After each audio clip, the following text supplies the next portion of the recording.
ამ წუთისთვის ვიმყოფებით რუსთაველის გამზირზე, კონკრეტულად კი საქართველოს პარლამენტის შენობას გამოვსწრით და ვიმყოფებით მოსწავლე ახალგაზრდობის ეროვნული სასახლის მიმდებარე ტერიტორიაზე. შეიძლება თავისუფლად ითქვას, რომ ათასობით მოქალაქე არის გამოსული დღეს რუსთაველის გამზირზე, ბუნებრივია ზუსტი რიცხვის დასახელება არის შეუძლებელი, თუმცა ფაქტია, რომ დაახლოებით რესპუბლიკის მოედნის კვეთიდან თავისუფლების მოედნამდე და ასევე თავისუფლების მოედანის არის სრულად დაკავებული დემონსტრანტების მიერ. სხვადასხვა სფეროს წარმომადგენლები არიან აქ მოსულები, სხვადასხვა ასაკის მოქალაქეები, რომლებიც ისედაც დგან უწყვეტად უკვე 300 დღეზე მეტია ქალაქის მთავარ გამზირზე, რუსთაველის გამზირზე, სადაც 28 ნოემბერს გასულ წელს დაიწყო ფართომასშტაბიანი პროტესტი და საუბრობენ ასევე დამოუკიდებელი, თავისუფალი და ევროპული საქართველოს მნიშვნელობაზე, რომელიც გახდება და სურთ რომ გახდეთ ევროატლანტიკური სტრუქტურების სრულფასოვანი წევრი. მე როგორც უკვე გითხარით, სხვადასხვა სფეროს წარმომადგენლები იმყოფებიან რუსთაველის გამზირზე და უერთდებიან 4 ოქტომბრის საპროტესტო აქციას.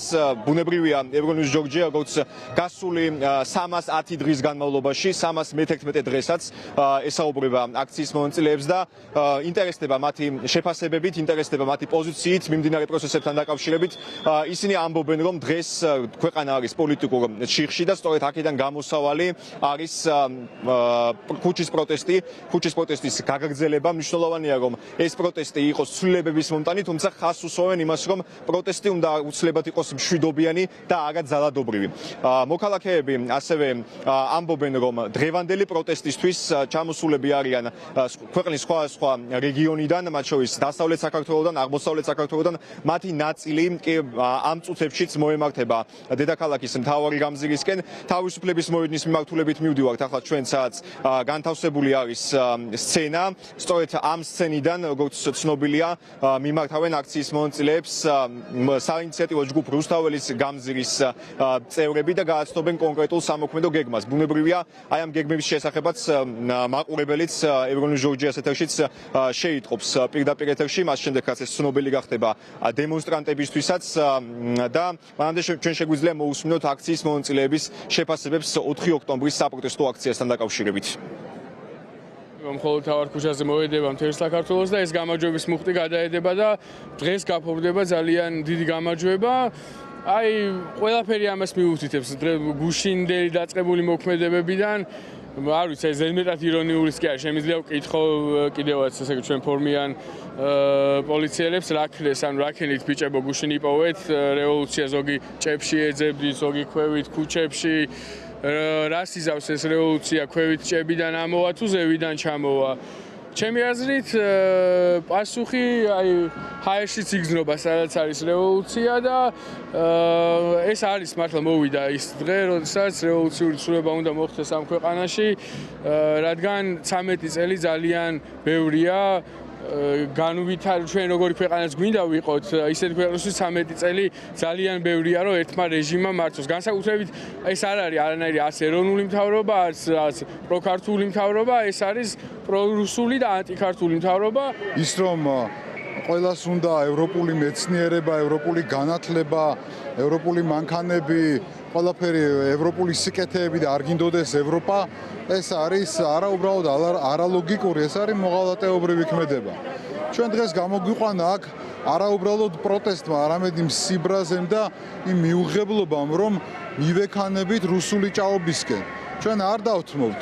ეს ბრძოლა 300 დღის წინ არ დაწყებულა, ეს ბრძოლა დაიწყო 35 წლის წინ და ჯერაც ვიბრძვით. მე ბავშვი ვიყავი, პატარა ვიყავი, როდესაც რუსულ ჯარებს, უბრალოდ საბჭოთა ჯარებს ქვებს ვესროდი. შემდეგ მამაჩემი და ბიძაჩემი ებრძოდნენ ავტომატით ხელში რუსულ ჯარებს. შვილებთან ერთად მიწევს აქ ბრძოლა.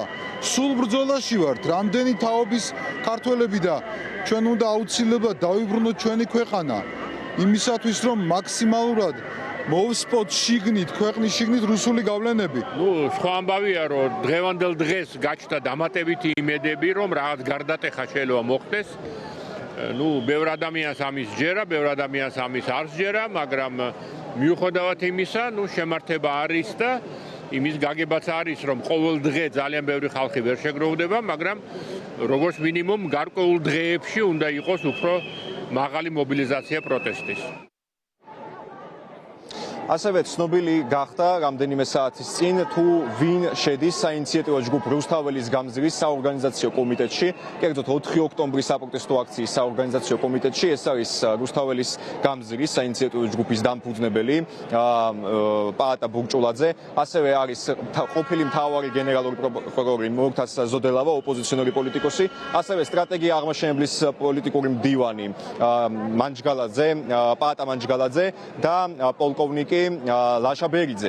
სწორედ მათ მიერ წარდგენილ გეგმას, როგორც პაატა ბურჭულაძე ამბობს, უნდა გაყვნენ აქციის მონაწილეები და ამ ფორმით იმოქმედონ, რათა როგორც თავად რუსთაველის გამზირის ამ საინიციატივო ჯგუფის დამფუძნებელი ამბობს, გარდაუვალი ცვლილებები მოხდეს ქვეყანაში. შეგვიძლია ახლა ამ კომენტარებსაც მოусმინოთ პირდაპირ ეთერში. როიცოდეთ ვინ ხელმძღვანელობს, ვინ არის საორგანიზაციო კომიტეტში, აი წარმოგიდგენთ ირაკლი ნადირაძე, ბატონი მურთაზ ზოდელავა, ბატონი ლაშა ბერიძე, ბატონი პაატა მანჯგალაძე და ჩვენი მონამორჩილი. ისე რომ აი ჩვენ ვართ ის ხალხი, ვინც ვაკეთებთ ამის ორგანიზაციას და ძალიან ვთქვით ყველას რომ ჩვენგან უნდა მოვიდეს აი ეს მომავალი ნაბიჯები, უნდა მიიღოთ ეს რომ ჩვენგან არის ეს მომავალი ნაბიჯები და ამას უნდა გავყვეთ ყველანი და მიგვიყვანს გამარჯვება.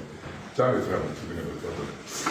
ანუ როგორ გითხრათ რა, ეს არის საორგანიზაციო ჯგუფი, რომლის მხრიდანაც წამოსული ინიციატივები არის ის ინიციატივები, რომელსაც უნდა გავყვეთ დღეს 4 ოქტომბერს გამარჯვებისკენ. ისე რომ ძალიან ბატონო. საორგანიზაციო ჯგუფი, რომელიც იქნება დღეს ხალხის ნების სამსრულებლად. ისე რომ ბრძოლა ბოლომდე დროშები არ დაგავიწყდეთ, გამარჯვება ჩვენსკენ არის. დიდი მადლობა. საპროტესტო აქციას გარდა მოქალაქეებისა უერთდებიან პოლიტიკოსები, კერძოდ კი იმ პოლიტიკური პარტიების წარმომადგენლები, რომლებიც ბოიკოტს უცხადებენ დღეს პროტესტის პარალელურად მიმდინარე ადგილობრივი თვითმმართველობის არჩევნებს. ისინი არალეგიტიმურად მიიჩნევენ კენჭისყრის პროცესს და მიიჩნევენ, რომ ქუჩის პროტესტის გაძლიერება არის ბევრად მნიშვნელოვანი, ვიდრე პოლიტიკურ პროცესში მონაწილეობა, როგორც არის ადგილობრივი თვითმმართველობის არჩევნები.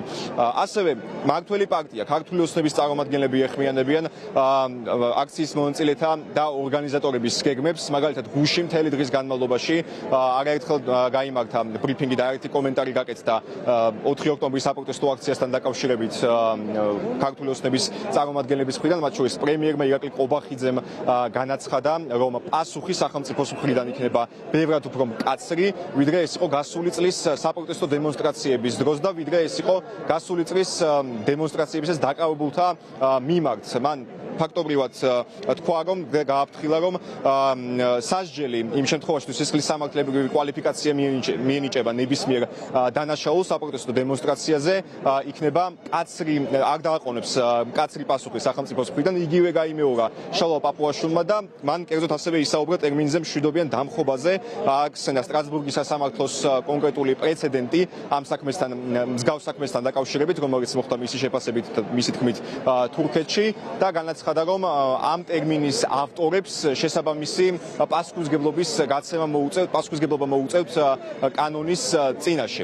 რაც შეეხება ასევე დღევანდელ საპროტესტო აქციას და კიდევ ერთ გაფრთხილებას, რომელიც რამდენიმე დღის წინ თბილისის მერიიდან მიიღეს აქციის ორგანიზატორებმა, ეს იყო სცენების დადგმასთან დაკავშირებული საკითხი. 4 სცენა უნდა ყოფილიყო დღევანდელ საპროტესტო აქციაზე 4 სხვადასხვა წერტილში. ეს იყო პირველი რესპუბლიკის მოედანი, ასევე ოპერისა და ბალეტის შენობის მიმდებარე ტერიტორია, პარლამენტის შენობის მიმდებარე ტერიტორია და ასევე თავისუფლების მოედანი. საკრებულოს წინ სცენის დადგმაზე, სცენის მონტაჟზე გაიცა მხოლოდ მებართვა დედაქალაქის უწყების მხრიდან, მიზეზად კი დასახელდა საარჩევნო პროცესი.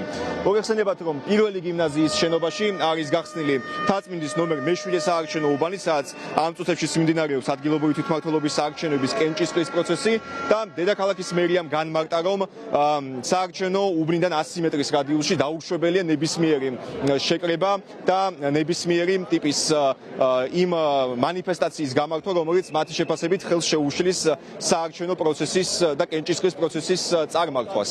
თუმცა ამის მიუხედავად ფაქტია, რომ მოქალაქეები რუსთაველის გამზირზე ჩვეულებრივ გადაადგილდებიან ამ წუთის მდგომარეობით. მათი დიდი ნაწილი არის თავმოყრილი თავისუფლების მოედანზე, გიორგი წყინვალის ობელისკის გარშემო, საქართველოსა და ევროკავშირის დროშებით და ისინი ელოდებიან სცენიდან მიმართვას საინიციატივო ჯგუფ რუსთაველის გამზირის წარმომადგენლების მხრიდან.